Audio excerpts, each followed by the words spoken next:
Grace to you and peace from God our Father and the Lord Jesus Christ. I join you from our outdoor worship area near the Scout Hut, which may serve as a drive-in sanctuary in a few weeks, with those in attendance remaining in their cars in our surrounding parking lot. Who knows?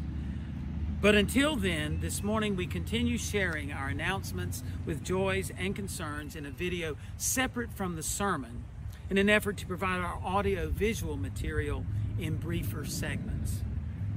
Family Promise continues to use our Ford House next door exclusively for housing families, and congregational emails with our Zoom schedule for the coming week continue this evening and Monday mornings with scheduled events for children and youth as well as adult groups. An important announcement for Sunday this evening will be the session will meet at 6 p.m. via Zoom. As always, thank you to our entire congregation as well as friends and the Belmont community for your ongoing and sacrificial financial gifts to the church, as well as special donations to our weekday school, either online or through the post office. We cannot put into words the depth of our gratitude and thanks for your generosity.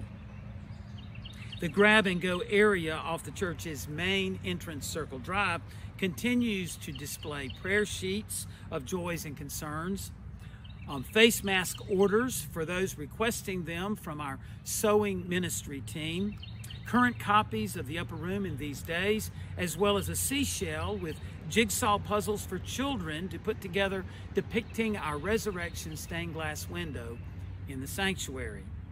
And the additional tan container beside the outdoor BCO wagon at the main exterior entrance to the church office continues to overflow with your donations of drop-off hygiene items and other basic supplies for children and families in great need through our public schools.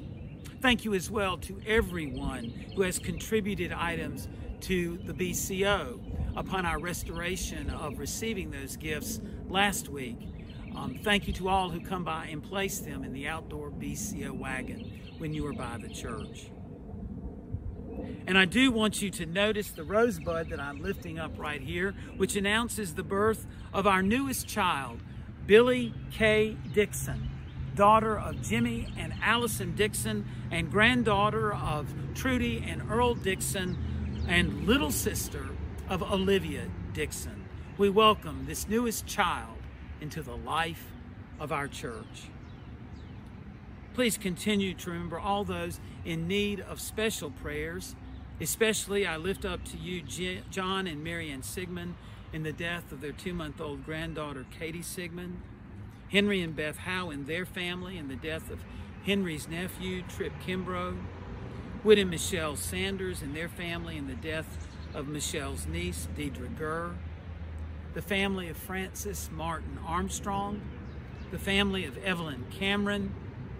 And indeed, Lynn Jenkins and all her family in the death of Lynn's husband, Bill Jenkins.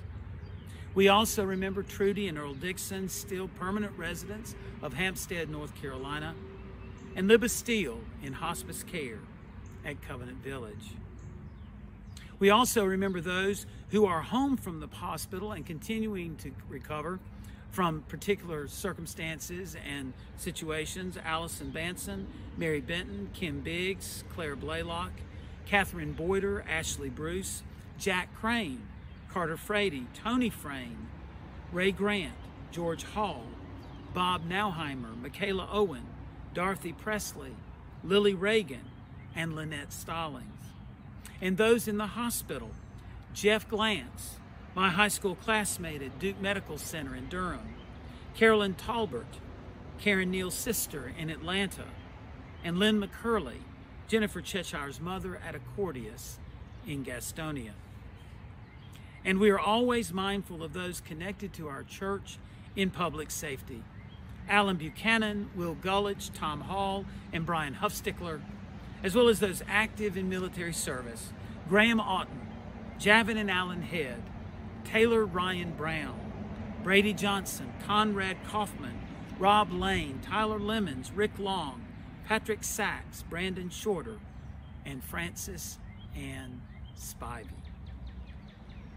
Dear friends, this is the day the Lord has made. Let us rejoice and be glad in it.